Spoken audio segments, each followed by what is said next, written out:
সবাইকে জানাচ্ছি সালামুন আলাইকুম। আজ খুদবার বিষয়, মানুষ কি তার আমলের বিনিময়ে জান্নাতে যাবে, নাকি আল্লাহর দয়া বা রহমতের কারণে মানুষ জান্নাতে যাবে? এ বিষয়ে বিখ্যাত হাদিস রয়েছে। ডক্টর আজহারি থেকে এনাতুল আব্বাসী সব আলেম বা মোল্লা মৌলবীরা তারা বলে থাকে যে আল্লাহর দয়া কারণে মানুষ জান্নাতে যাবে। তো হাদিসের কথা তারা বলে যে বনি ইসরায়েলের এক বান্দা ছিল, এক ব্যক্তি ছিল আল্লাহর। তো তাকে আল্লাহ জিজ্ঞাসা করলো যে তুমি কি জান্নাতে যাবে কিসের বিনিময়ে? সে বলল যে আল্লাহ, আমি যে আমল করেছি সেই আমলের বিনিময়ে আমাকে আপনি জান্নাত দিন। তো তখন তাকে আল্লাহ বলল যে আমি যে তোমাকে দুনিয়াতে জীবন যাপন করার জন্য সময় দিয়েছিলাম, তো তুমি যে পানি বা খাদ্য আহরণ করেছো, তুমি তার বিনিময়ে আমাকে দাও। তো এভাবে উনি ওনার আমলের বিনিময় কেটে দিছে। লাস্টে দেখা যাচ্ছে যে ওনার কাছে আমল বলতে আর কিছুই রইল না। তো আল্লাহ তাকে তারপরে নাকি জান্নাতে, তার রহমতের কারণে তাকে জান্নাতে দিয়েছে। এ বিষয় তারা বলে থাকে। তো আমরা দেখব আসলে এই বিষয়ে আল কোরআন কি বলে। তারা যে হাদিসগুলো বানিয়েছে কোরআনকে ভায়োলেট করে, কোরআনের কতগুলো আয়াতকে তারা ভায়োলেট করেছে, এ বিষয়ে আমরা দেখব আসলে কোরআন কি বলে। তারা যে নবীর নামে হাদিস বানিয়েছে, আসলে নবী কি এই ধরনের কোনো হাদিস কাউকে বলেছে কিনা সেটি আমরা দেখব কোরআনের আলোকে। তো চলুন কথা না বাড়িয়ে আমরা যাই সরাসরি কোরআনের আয়াতের। তো আমরা সর্বপ্রথম যে সূরাতে যাব সেই সূরাটা হচ্ছে সূরা মুলক, ৬৭ নম্বর সূরা মুলক। সূরা মুলকের ২ নম্বর আয়াত আপনি দেখুন, মিলিয়ে তারপরে আপনি বিচার করুন হাদিসগুলো আসলে সঠিক না জাল হাদিস, না মানুষের বানানো হাদিস, তখন আপনি বুঝতে পারুন।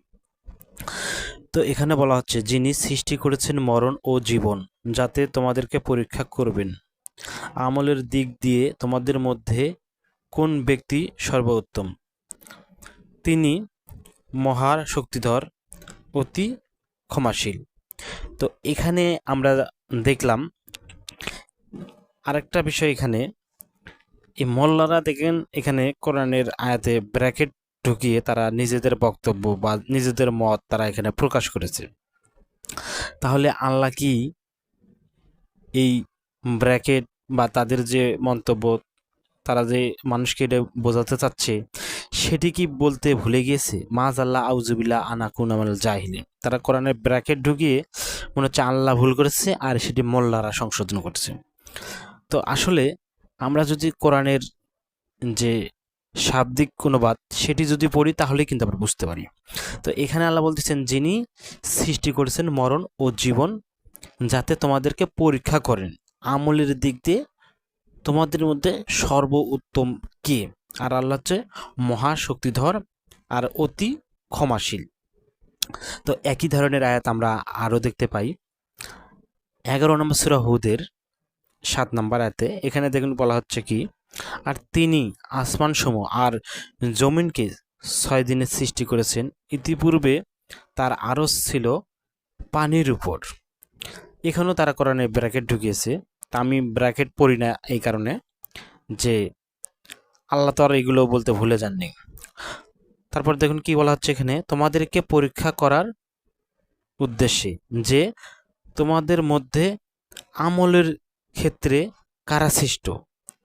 তুমি যদি বলো মৃত্যুর পর তোমাদেরকে অবশ্যই অবশ্যই আবার ওঠানো হবে, তাহলে কাফেরেরা অবশ্যই বলবে যে এ তো স্পষ্ট জাদু।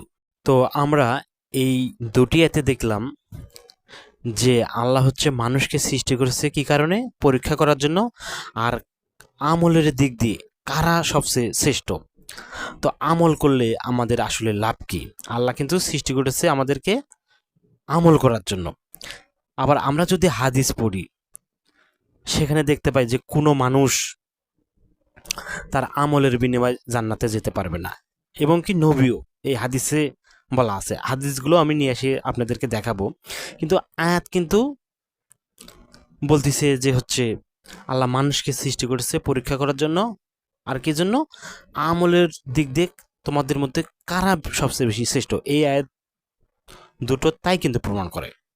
কিন্তু মানুষেরা হাদিস নিজে রচনা করে নবীর নাম দিয়ে চালিয়েছে, আর নবী অথচ আমাদেরকে কোরআনের মাধ্যম দিয়ে বলে গিয়েছেন 6 নম্বর সূরা আনামের 50 নম্বর আয়াত, 46 নম্বর সূরা 9 নম্বর আয়াত, 10 নম্বর সূরা ইউনূসের 15 নম্বর আয়াত, যে আমি তাই মেনে চলি যা আমার কাছে ওহী করা হয়, আর আমি একজন স্পষ্ট সতর্ককারী ছাড়া আর কিছুই নাই। তাহলে রাসূল শুধু ওহীর অনুসরণ করে গেছে আর ওহী প্রচার করে গেছেন।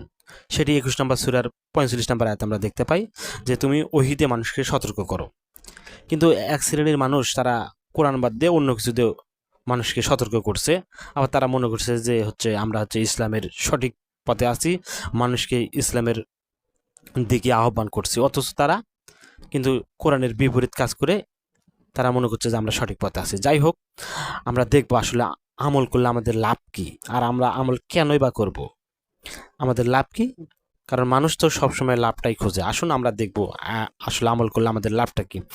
10 নম্বর সূরা ইউনূসের 14 নম্বর আয়াত বের করুন। অতঃপর তাদের পর আমি তোমাদেরকে পৃথিবীতে তাদের পরে পাঠিয়েছি এটা দেখার জন্য যে তোমরা কিরকম আমল করো। তাহলে শুধু আমাদেরকে না, আমাদের পূর্ববর্তী যারা ছিল তাদেরকেও আল্লাহ পাঠিয়েছিল পৃথিবীতে দেখার জন্য যে তোমরা কি রকম আমল করো। তো আমরা যদি 18 নম্বর সূরা কাহফের 7 নম্বর আয়াত দেখি, তাহলে সেখানেও কিন্তু দেখতে পাই আল্লাহ কি বলেছেন। আসুন দেখি, জমিনের উপর যা কিছু আছে আমি সেগুলোকে তার শোভা সৌন্দর্য করেছি, যাতে আমি মানুষকে পরীক্ষা করতে পারি যে আমলের ক্ষেত্রে কারা উত্তম। তাহলে এখানে আল্লাহ পরীক্ষা করবেন শোভা সৌন্দর্য দিয়ে, যে সেগুলো দিয়ে কিন্তু মানুষকে পরীক্ষা করবে যে আমলের দিক দিয়ে কারা উত্তম। এখানেও কিন্তু আমরা দেখতে পেলাম। তো এরপর আমরা যাব 20 নম্বর সূরা তহার 75 নম্বরে, যে কেউ সৎ আমল করে মুমিন অবস্থায় তার নিকট হাজির হবে, তাদের জন্য আছে সুউচ্চ মর্যাদা। তো এই আয়াতটিতে যদি আপনি লক্ষ্য করেন, তাহলে এখানে দেখবেন কেউ যদি সৎ আমল করে মুমিন অবস্থায়, তাহলে তার জন্য আছে সুউচ্চ মর্যাদা আল্লাহর নিকট। তো সেই মর্যাদাটা কি আমরা একটু পরেই বুঝতে পারবো কোরআনের আয়াতের আলোকে। তো আসুন আমরা আরও কিছু আয়াত দেখে নিই। 47 নম্বর সূরা মুহাম্মদের 33 নম্বর আয়াত, হে ইমানদারগণ, তোমরা আল্লাহর আনুগত্য করো আর রাসূলের আনুগত্য করো, আর তোমাদের আমলগুলোকে নষ্ট করে দিও না। তাহলে আল্লাহর আনুগত্য করতে আল্লাহর নির্দেশ দিয়েছে এবং রাসূলের আনুগত্য করতেও নির্দেশ দিয়েছে। তাহলে লাভ কি হবে? আমলগুলো কখনো নষ্ট হবে না। ঠিক আছে, তো আমরা তো দেখলাম যে সূরা মুলুকের 2 নম্বর আয়াতে আল্লাহ মানুষকে কি করবে? পরীক্ষা করার জন্য সৃষ্টি করেছে, তোমাদের মধ্যে কারা শ্রেষ্ঠ, সে পরীক্ষাগুলো কী দিয়ে করবে। তো আমরা কিন্তু 18 নম্বর সূরা কাহফের 7 নম্বর আয়াতে দেখলাম যে আল্লাহ জমিনের উপর শোভা সৌন্দর্য সৃষ্টি করেছে কি জন্য? সেগুলো দিয়ে মানুষকে পরীক্ষা করবে যে তোমাদের মধ্যে কারা হচ্ছে সর্বোত্তম আমলের দিক দিয়ে। তো এরপর আসুন আমরা আরও কিছু আয়াত দেখে নিই। 16 নম্বর সূরা নাহালের 119 নম্বর আয়াতে, তোমার প্রতিপালক তাদের জন্য যারা অজ্ঞতার কারণে খারাপ কাজ করে অতঃপর তওবা করে ও নিজের আমল সংশোধন করে, তোমার প্রতিপালক তাদের জন্য অবশ্যই বড়ই ক্ষমাশীল, বড়ই দয়ালু।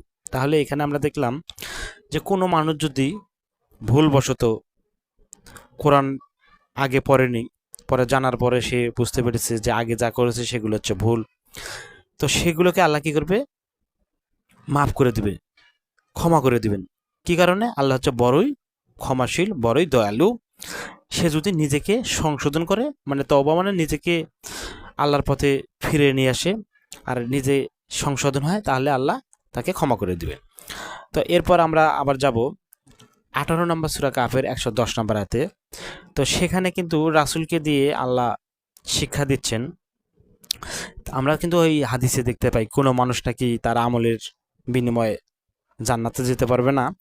তো এখানে রাসূলকে দিয়ে আল্লাহ শিক্ষা দিচ্ছেন। দেখুন আসলে কি বলা হচ্ছে এখানে, যে বলুন আমি তোমাদের মতো একজন মানুষ, আমার নিকট ওহী করা হয় যে তোমাদের ইলাহ কেবল এক ইলাহা, কাজে যে ব্যক্তি তার প্রতিপালকের সঙ্গে সাক্ষাৎ আশা করে সে যেন সৎ আমল করে আর তার প্রতিপালকের ইবাদতে কাউকে শরিক না করে। তো এখানে আয়াতটিতে আপনি ভালো করে একটু লক্ষ্য করে দেখেন, আল্লাহ রাসূলকে বলতেছে আপনি বলুন আমি তোমাদের মতো একজন মানুষ, আমার নিকট ওহী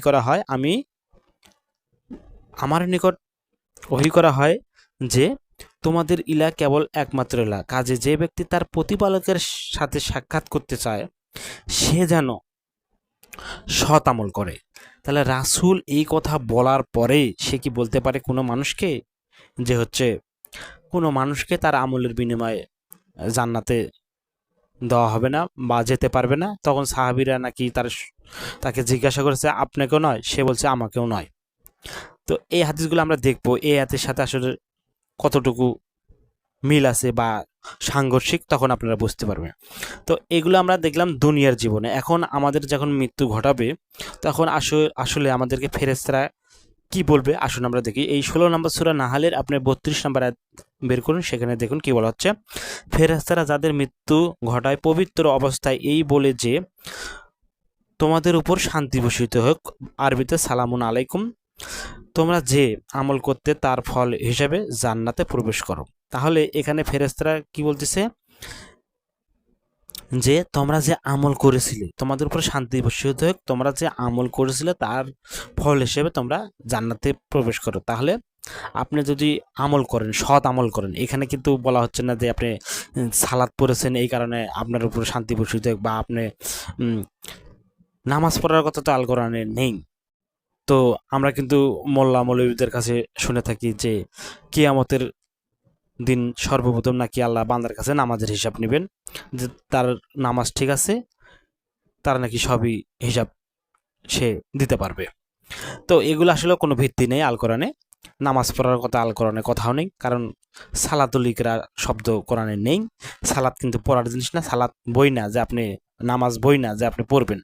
সালাতকে প্রতিষ্ঠিত করতে হবে। সালাত মানে কি, যখন আপনি সালাত আরবি শব্দর বাংলা অর্থ বুঝতে পারবেন তখন আপনার জন্য সালাত বোঝা সহজ হবে। তাছাড়া আমি যতই আপনাদেরকে বলি যে সালাত আসলে আল্লাহ বোঝাচ্ছে এরকম, আপনি বুঝবেন যে না তাহলে এটা কিভাবে হবে। যাই হোক ওইদিকে কথা বলবো না।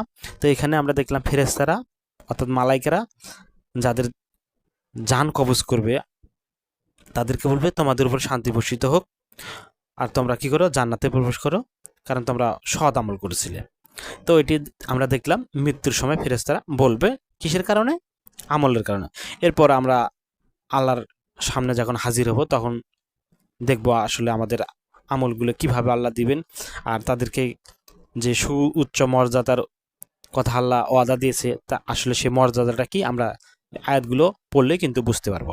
আসুন আমরা দেখি কি বলা হচ্ছে। 84 নম্বর সূরা ইনশিকার 7 নম্বর আয়াত এবং 9 নম্বর আয়াত দেখলেই আপনারা বুঝতে পারবেন। 10 নম্বর আয়াত 7 নম্বর আয়াতে বলা হচ্ছে অতঃপর যার আমলনামা তার ডান হাতে দেওয়া হবে, অর্থাৎ আমলনামা ডান হাতে দেওয়া হবে, তার হিসাব সহজভাবেই নেওয়া হবে। যে ব্যক্তি আমলনামা ডান হাতে পাবে তার হিসাব খুব সহজেই তার কাছে নেওয়া হবে। এরপর 10 নম্বর আয়াতটি দেখুন, আর যাকে তার আমলনামা তার পিঠের পিছন দিক থেকে দেওয়া হবে। তারপরে আপনারা দেখে নেবেন। তো আমলনামা ডান হাতে দেওয়া হবে, আর যারা পাপী, যারা পাপিষ্ঠ, যারা জাহান্নামী তাদেরকে পিঠের পিছ থেকে দেওয়া হবে। তো পাপীদের বা পাপিষ্ঠদের বা জাহান্নামীদের সম্পর্কে আজকে আলোচনা করব না। আমরা দেখব যে আসলে আমল করলে লাভ কি, আর আমলের জন্যই আল্লাহ আমাদেরকে সৃষ্টি করেছে। তো আমরা এবার যাব 3 নম্বর সূরা আল ইমরানের 30 নম্বর আয়াতে। দেখুন এখানে কি বলা হচ্ছে, সেদিন প্রত্যেকেই যা কিছু সে ভালো কাজ করেছে চোখের সামনে দেখতে পাবে, এবং যা কিছু মন্দ কাজ করেছে তাও ওরা তখন কামনা করবে যদি তার এবং এসব কর্মের মধ্যে ব্যবধান দূরের হতো, তখন তারা কি বলবে? যখন চোখের সামনে দেখতে পাবে, যদি তার কর্ম আর তার মধ্যে অনেক আকাশ পাতাল অনেক দূরের ব্যবধান দেখতে তারা পেত। তারপর দেখুন, আল্লাহ তার নিজের সম্পর্কে তোমাদেরকে সাবধান করেছেন না, আল্লাহ তার বান্দার প্রতি অত্যন্ত দয়ালু। তাহলে আল্লাহ আগেই কিন্তু আপনাকে সাবধান করেছে যে তুমি যদি ভালো কাজ করো তাও দেখতে পাবে, তুমি যদি মন্দ কাজ করো তাও কিন্তু তুমি দেখতে পাবে চোখের সামনে। আর আল্লাহর নিজের সম্পর্কে তোমাদেরকে সাবধান করেছে। আল্লাহ কিন্তু বান্দার প্রতি জুলুমকারী নন। এরপর আমরা 7 নম্বর সূরা আরাফের 147 নম্বর আয়াতে যাব। যারা আমার নির্দেশনাবলীকে আর আখেরাতের সাক্ষাৎকে মিথ্যা জেনে অস্বীকার করে তাদের আমলগুলো নিষ্ফল।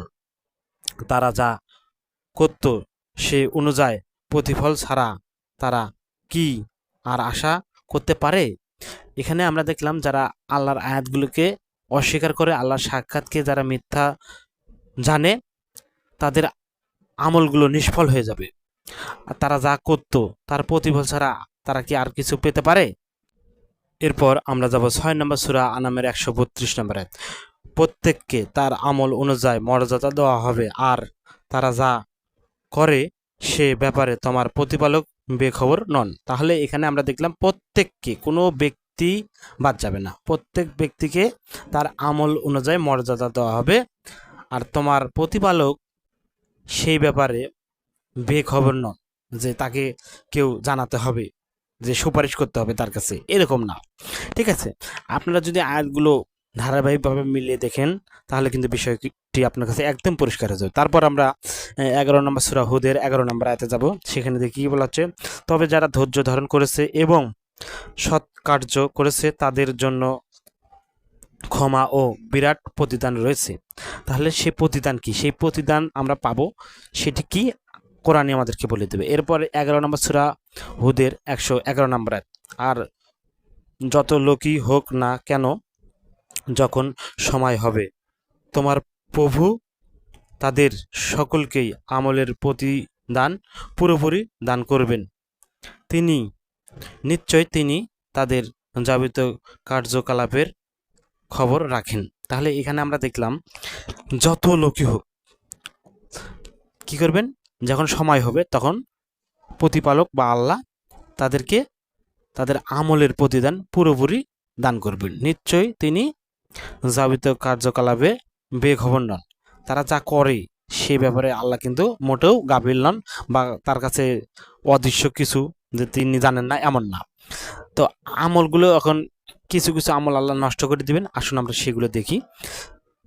25 নম্বর সূরা ফুরকানে 23 নম্বর আয়াত। তারা যে আমল করেছিল আমি সেদিকে অগ্রসর হব, অতঃপর তাকে বানিয়ে দিব ছড়ানো ছিটানো ধূলিকণা। অর্থাৎ এখানে আমলগুলোর দিকে আল্লাহ মনোযোগ দিবেন বা অগ্রসর হবেন বা যাচাই বাছাই করবেন। কিছু আমলকে আল্লাহ ছড়ানো ছিটানো ধূলিকণা করে দিবেন। তারপর আমরা 36 নম্বর সূরা ইয়াসিনের 54 নম্বর আয়াত দেখি। আজ কারো প্রতি কোনো জুলুম করা হবে না, তোমরা যে আমল করেছিলে তোমাদেরকে কেবল তারই প্রতিফল দেওয়া হবে। তাহলে এখানে আমরা দেখলাম আল্লাহ নিজে বলতেছেন যে আজ কারো প্রতি কোনো জুলুম করা হবে না, তোমরা যা আমল করেছিলে তার প্রতিফল হিসেবে তোমাকে দেওয়া হবে, তারই বিনিময়ে তোমাকে ফল দেওয়া হবে, পুরস্কার দেওয়া হবে। এরপর আমরা 46 নম্বর সূরার আহকাফের 16 নম্বর আয়াত। এই লোকদের হতে আমি তাদের সর্বোত্তম আমলগুলো গ্রহণ করি আর তাদের মন্দ কাজগুলোকে ক্ষমা করে দেই। তারা জান্নাতবাসীদের অন্তর্ভুক্ত, তাদেরকে যে ওয়াদা দেওয়া হয়েছে তা সত্য ওয়াদা। তাহলে এখানে আমরা দেখলাম যে ওয়াদা দেওয়া হয়েছে তাদেরকে, সেটি হচ্ছে সত্য ওয়াদা। আল্লাহর চেয়ে আর কে সত্যবাদী হতে পারে? এখন আমরা যাব যে কাদেরকে আল্লাহ জান্নাত দিছে আর কিসের বিনিময়ে আল্লাহ জান্নাত দিছে। 43 নম্বর সূরা যুকরুপের 72 নম্বর আয়াত যদি আপনি বের করেন সেখানে বিষয়টি একদম পরিষ্কার হয়ে যাবে। তো সেখানে কি বলা হচ্ছে, এই হলো জান্নাত তোমাদেরকে যার উত্তরাধিকারী করা হয়েছে, কারণ তোমরা আমল করেছিলে। তাহলে আমরা এখানে দেখলাম এই হলো জান্নাত। কাদেরকে বলতেছে? যারা জান্নাত পাওয়ার উপযুক্ত। এতক্ষণ যে আমরা আয়াতগুলো দেখলাম, ঠিক আছে। ঈমান আনতে হবে, সৎকর্ম করতে হবে। সূরা বাকারার ৬২ নম্বর আয়াত, সূরা বাকারার ৮২ নম্বর আয়াত, অনেক আয়াত আপনি পেয়ে যাবেন যে সৎকর্ম হচ্ছে জান্নাতের চাবি। এ বিষয়ে আমরা আলোচনা করেছি, আপনি চাইলে ভিডিওগুলো দেখে নিতে পারেন। আমরা আরও করব যদি আপনারা চান, সেই সৎকর্মগুলো কি কি, এ বিষয়ে আমরা বিস্তারিত আলোচনা করব ইনশাল্লাহ। তো এখানে বলা হচ্ছে এই হলো জান্নাত, তোমাদেরকে যার উত্তরাধিকারী করা হয়েছে বা ওয়াদা দেওয়া হয়েছিল, কারণ তোমরা সৎ আমল করেছিলে। ইতিপূর্বে যে আয়াতগুলো আমরা দেখলাম, তো কিসের কারণে? যদি আমরা সৎ আমল করতে পারি, সৎকর্ম করতে পারি, তাহলে কি করবে? আল্লাহ আমাদেরকে জান্নাতে দাখিল করাবেন, আর সেখান থেকে আমরা কখনো আর বের হতে পারবো না, সেখানে আমরা অনন্তকাল থাকবো। তো এখন আমরা কিছু হাদিস দেখি, যে হাদিসগুলো আসলে কোরআনের পক্ষে নবী বলেছে, রাসূল বলেছে, মোহাম্মদ রাসূলুল্লাহ, নাকি কোরআনের বিপক্ষে বলেছে। আসুন আমরা সেই হাদিসগুলো দেখি। আপনি বের করুন সহিহ বুখারী শরীফের 6467 নম্বর হাদিস, আয়েশা থেকে বর্ণিত হাদিসটি। তিনি বলেছেন, তোমরা সঠিকভাবে নিয়মিত কাজ করে যাও আর সুসংবাদ নাও। কিন্তু এখানে দেখুন, তারা বলে যে কোরআনের ব্যাখ্যা হাদিস, তারা কিন্তু আবার এখানেও ব্র্যাকেট ঢুকিয়েছে, কিন্তু জেনে রাখো কারো আমল তাকে জান্নাতে প্রবেশ করবে না। তারা বলল, হে আল্লাহ রাসূল, আপনাকেও নয়? তিনি বললেন, আমাকেও না, তবে আল্লাহ আমাকে তার ক্ষমা ও রহমতের আবৃত রেখেছেন। তিনি বললেন, এটি আমি ধারণা করছি। ঠিক আছে, তাহলে এখানে দেখুন, আমরা এদিকে আর পড়বো না, যেটি আমাদের দরকার সেই পর্যন্ত পড়লেই হবে। যে লোকদেরকে সে নাকি বলেছে যে কারো আমল তাকে জান্নাতে প্রবেশ করাবে না, তখন লোকজন তাকে বলেছে, আপনাকেও নয়? আমরা আসুন আরও হাদিস দেখি, তাছাড়া আপনারা বুঝতে পারবেন না। এবার আপনি বের করুন সহিহ বুখারী শরীফের, এটি কিন্তু জাল হাদিস না ভাই, আমি সহিহ বুখারী শরীফ থেকে আপনাদেরকে বলে দিচ্ছি, আপনারা নিজেরা চেক করে দেখে নিতে পারেন। 6466 নম্বর হাদিস, এটিও আয়েশা থেকে বর্ণিত। রাসূল সাল্লাল্লাহু আলাইহি সাল্লাম বলেছেন, তোমরা সঠিকভাবে নিষ্ঠাসহ কাজ করে নৈকট্য লাভ করো। জেনে রাখো, তোমাদের কাউকে তার আমলে জান্নাতে প্রবেশ করবে না, এবং আল্লাহর কাছে সর্বাধিক প্রিয় আমল হলো যা সর্বদা নিয়মিত করা হয়, যদিও তা অল্প হয়। তো এগুলো আমরা দেখলাম যে মন গড়া কথা। কেমনে মন গড়া কথা? রাসূল কখনো কোরআনের বিরুদ্ধে বলতে পারে না। আমি আয়াত আবার নিয়ে আসবো আপনাদের জন্য। এখানে বলা হচ্ছে যে তোমাদের কাউকে তার আমলের জান্নাতে প্রবেশ করাবে না। তো এবার আমরা আবু হুরায়রা থেকে হাদিসটি দেখব, কারণ আবু হুরায়রা থেকে অনেক বিখ্যাত বিখ্যাত হাদিস। আবু হুরায়রার কথা শুনলে মানুষ লাভ দিয়ে ওঠে। তো সহিহ বুখারী শরীফের 5673 নম্বর হাদিস, আবু হুরায়রা থেকে বর্ণিত। আবু হুরায়রা রাদিয়াল্লাহু তাআলা বলেন, আমি রাসূলুল্লাহ সাল্লাল্লাহু আলাইহি সাল্লামকে বলতে শুনেছি, তোমাদের কোনো ব্যক্তিকে তার নেক আমলে জান্নাতে প্রবেশ করাতে পারবে না। লোকজন প্রশ্ন করল, হে আল্লাহর রাসূল, আপনাকেও নয়? তিনি বললেন, আমাকেও নয়, যতক্ষণ পর্যন্ত আল্লাহ আমাকে তার করুণা ও দয়া দিয়ে আবৃত না করেন। কাজে মধ্যপন্থা গ্রহণ করো এবং নৈকট্য লাভের চেষ্টা চালিয়ে যাও, আর তোমাদের মধ্যে কেউ যেন মৃত্যু কামনা না করে, কেননা সে ভালো লোক হলে তার নেক আমল বৃদ্ধি পাবে, আর খারাপ লোক হলে সে তার তওবা করার সুযোগ পাবে। এই হচ্ছে হাদিস। তো এখানে আমরা দেখলাম যে আবু হুরায়রা নাকি রাসূলুল্লাহর কাছে শুনেছে যে কোনো ব্যক্তিকে তার আমলে জান্নাতে প্রবেশ করাতে পারবে না, কিন্তু লোকজন তাকে আবার জিজ্ঞাসা করলো যে হচ্ছে আপনাকেও নয়? সে বলল যে আমাকেও নয়, যতক্ষণ না আমাকে আল্লাহ দয়া করবেন। তো আল্লাহর দয়ার বিনিময়ে আমরা দেখলাম যে মানুষ যদি জান্নাতে যায়, দয়ার বিনিময়ে যাবে, নেক আমলের দ্বারা আল্লাহ কাউকে জান্নাত দিবে না। তো এখন আমরা দেখব যে কোরআনের সাথে সরাসরি সাংঘর্ষিক কোন আয়াতটি, সেটি আয়াতটি আমরা দেখি। তো আমরা যদি 18 নম্বর সূরা কাহফের 110 নম্বর আয়াত বের করি, সেখানে আমরা দেখতে পাই যে আল্লাহ তার রাসূলকে শিক্ষা দিচ্ছেন, আপনি বলুন, আমি তোমাদের মতন একজন মানুষ, আমার নিকট ওহী করা হয় যে তোমাদের ইলাহ কেবল এক ইলাহ, কাজী যে ব্যক্তি তার প্রতিপালকের সঙ্গে সাক্ষাৎ আশা করে সে যেন সৎ আমল করে আর তার প্রতিপালকের ইবাদতে কাউকে শরীক যেন না করে। তাহলে এই রাসূল এই কথা বলার পরে, এই আয়াতটি রাসূল মানুষের মাঝে প্রচার করার পর সে কি এই কথা বলতে পারে? আপনারা একটু ভেবেচিন্তে এর উত্তর দিন। আর আমরা 43 নম্বর সূরা যুকরুফের 72 নম্বর আয়াতে দেখলাম যে এই হলো জান্নাত যার উত্তরাধিকারী তোমাদেরকে করা হয়েছে তোমরা সৎ আমল করার কারণে। আর যারা মৃত্যুর বরণ করবে, মৃত্যুর সময় ফেরেশতারা তাদেরকে বলবে তোমরা জান্নাতে প্রবেশ করো কারণ তোমরা ভালো কাজ করেছিলে, তাদেরকে সুসংবাদ দেওয়া হচ্ছে। এরপরে মানুষ কিন্তু ঘুমিয়ে যায়। তো অনেকে হয়তো আবার বলতে পারেন যে এখানে তো জান্নাতের কথা বলাই হয়েছে, তাহলে আবার আল্লাহ আবার কি হিসাব নিকাশ নেবেন? তো ভাই, মানুষ যখন ঘুমিয়ে থাকে, তো ঘুমিয়ে থাকা অবস্থায় দুনিয়ার মধ্যে কি হয় না হয় সেটি কিন্তু মানুষ বুঝতে পারে না, বা সেও কিন্তু বুঝতে পারে না যে আসলে সে দিনের মধ্যে কি কাজ করেছে, সে কিন্তু ভুলে যায়। তো ঠিক একইভাবে মানুষ যখন মারা যায় তখন কিন্তু সে ঘুমন্ত অবস্থায় থাকে, সে কি করেছে সেটি কিন্তু সে বুঝতে পারে না। তো একটা মানুষ জাহান্নামে যাবে, তাকে তো জাহান্নামে যাওয়ার কারণ তাকে দেখাতে হবে যে সে কি কারণে জাহান্নামে গেছে। আর একটি মানুষ জান্নাতে যাবে, সে কি কারণে গেছে তাকে দেখাতে হবে যে তুমি এই কারণে তুমি জান্নাত পেয়েছো আর তুমি এই কারণে জাহান্নামে গেছো। তো আশা করি আপনারা বুঝতে পেরেছেন এই কত বড় ভয়ানক হাদিস তারা রাসূলের নাম দিয়ে চালিয়ে দিচ্ছে, আর সেটি আমরা অন্ধের মতন বিশ্বাস করে যাচ্ছি। আসলে এটি কি কোনোভাবে গ্রহণযোগ্য? আপনারা একটু চিন্তা করে দেখুন, কতগুলো হাদিস দেখালাম আর কতগুলো কোরআনের আয়াতের বিপক্ষে যাচ্ছে।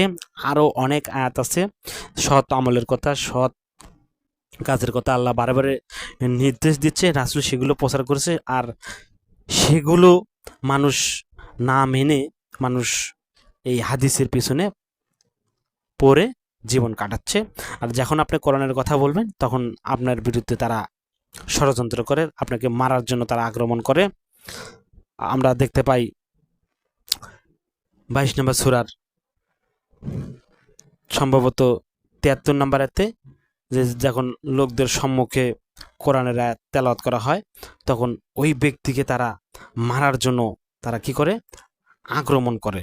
তখন রাসূলকে আল্লাহ শিক্ষা দিচ্ছেন, তুমি বলো আমি কি তোমাদেরকে এর চেয়ে খারাপ কিছুর সংবাদ দিব, তা হচ্ছে আগুন। কিন্তু লোকেরা সেটি কি করে, শোনে না। তো সরি, আমি সেটি ভুল করেছি, সূরা হজের 72 নম্বর আয়াত। আর তাদের সম্মুখে যখন আমার স্পষ্ট আয়াত তেলাওয়াত করা হয় তখন তুমি কাফেরদের চেহারায় একটা অনীহার ভার দেখতে পাবে। তাদের কাছে যারা আমার আয়াত তেলাওয়াত করে তাদেরকে তারা আক্রমণ করতে উদ্যত হয়। বলো তাহলে কি আমি তোমাদেরকে এর চেয়ে খারাপ কিছুর সংবাদ দিব, তা হলো আগুন। আল্লাহ কাফেরদেরকে এর ওয়াদা দিয়েছেন আর তা কতই না নিকৃষ্ট প্রত্যাবর্তন স্থল। তাহলে আমরা এখানে দেখলাম কি, যে আমরা যখন কোরআনের কথা বলি যে হাদিস আসলে মানার কথা পবিত্র কোরআনে কোথাও নেই, বরং যে হাদিস বিশ্বাস করবে সেই হচ্ছে কাফের, প্রচলিত হাদিস। আর আল্লাহ নিজেই কোরআনে বলেছে ফাবিআইয়ু হাদিসুম বাদাল্লাহি, যে আল্লাহর আয়াতের পরে তারা আর কোন হাদিসে বিশ্বাস করবে। 77 নম্বর সূরা মুসাল্লাতের 30 নম্বর আয়াত, 45 নম্বর সূরা জাসিয়ার 6 নম্বর আয়াত, যে তিলকা আয়াতুল্লাহি নাতুহা আলাইকা বিল হাক্কি ফাবিআইয়ু হাদিসুম বাদাল্লাহি ও আয়াতি ইউমিনু। এগুলো হচ্ছে আল্লাহর আয়াত যা যথাযথভাবে বা সত্য সহকারে তোমার কাছে তেলাওয়াত করা হচ্ছে। অতএব আল্লাহর আয়াতের পরে তোমরা আর কোন হাদিসের উপর ঈমান আনবে? আর এক শ্রেণীর মানুষ হাদিস তৈরি করে মানুষকে কোরআনের পথ থেকে সরানোর জন্য, সেটি কিন্তু আল্লাহ প্রকাশ করে দিয়েছে 31 নম্বর সূরার 6 নম্বর আয়াতে, যে এক শ্রেণীর মানুষ আছে যারা মানুষকে আল্লাহর পথ থেকে গোমরা করার উদ্দেশ্যে তারা লাওহাল হাদিস তৈরি করে, সেটি অন্ধভাবে, আর সেগুলি নিয়ে তারা ঠাট্টা বিদ্রুপ করে, উপহাস করে আল্লাহর পথ নিয়ে, যে শুধু কোরআন মানলে তুমি হচ্ছে আহলে কোরআন, শুধু কোরআন মানলে হবে, হাদিসও মানতে হবে। তো হাদিস কিভাবে মানবো? যে হাদিস কোরআনের বিপক্ষে যায় সেই হাদিস কি কোনো মানা যাবে? সেই হাদিস যত বড়ই সহি হোক, এগুলো তো মানুষ সহি দিয়েছে। আল্লাহ কি বলেছে যে এগুলো সহি? কেউ কিন্তু দেখাতে পারবে না। আর আপনি যদি কোরআন বাদ দিয়ে এই হাদিসের পিছনে পড়ে থাকেন, হাদিস মেনে জীবনযাপন করেন, তাহলে আপনার বিরুদ্ধে রাসূল আল্লাহর কাছে নালিশ করেছে। অকাল রাসূল ইয়া রাব্বি ইন্না কওমি ইত্তাখাযু হাযাল কোরআনা মাজুরা, যা আমরা দেখতে পাই 25 নম্বর সূরা ফুরকানের 30 নম্বরেতে। আর রাসূল বলল, হে আমার প্রতিপালক, নিশ্চয় আমার এই জাতির লোকেরা তারা কোরআনকে পরিত্যক্ত গণ্য করেছে। তাহলে এখন আপনি কোরআনের পথে থাকবেন না হাদিসের পথে থাকবেন, সেটি আপনার একান্ত ব্যাপার, ব্যক্তিগত ব্যাপার। এ বিষয়ে আপনাকে আল্লাহ পারমিশন দিয়েছে, স্বাধীন করে দিয়েছে, যা আমরা দেখতে পাই 18 নম্বর সূরা কাফির 29 নম্বরেতে। বলে দিন, সত্য তোমার পালনকর্তার পক্ষ থেকে আগত, অতএব যার ইচ্ছা সে ঈমান আনুক আর যার ইচ্ছা সে অস্বীকার করুক। তো আজকে আমি প্রমাণ করার চেষ্টা করলাম যে মানুষ তার আমলের বিনিময়ে জান্নাতে যাবে।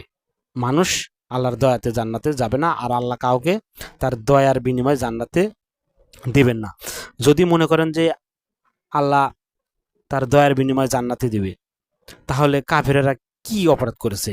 কাফেরদের উপরে কি আল্লাহর কোনো দয়া নেই? এগুলো কোনোভাবে গ্রহণযোগ্য না। কারণ মানুষকে আল্লাহ স্বাধীন করে দিয়েছে, যার ইচ্ছা সে ঈমান আনবে, যার ইচ্ছা সে অস্বীকার করতেও পারে, এতে কোনো সমস্যা নেই। আর মানুষ তার কর্মের কারণে সে জান্নাত পাবে, কারণ কর্ম ছাড়া কেউ জান্নাতে যেতে পারবে না। আল্লাহর দয়াতে কেউ জান্নাতে যেতে পারবে না। আল্লাহ কাউকে তার দয়ার বিনিময়ে জান্নাত দেবে না। যদি দেয় তাহলে এই আয়াতগুলো মিথ্যা হয়ে যাবে।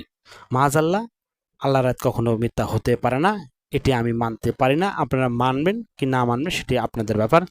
সকলে ভালো থাকবেন, সুস্থ থাকবেন। ধন্যবাদ সকলকে। সালামুন আলাইকুম।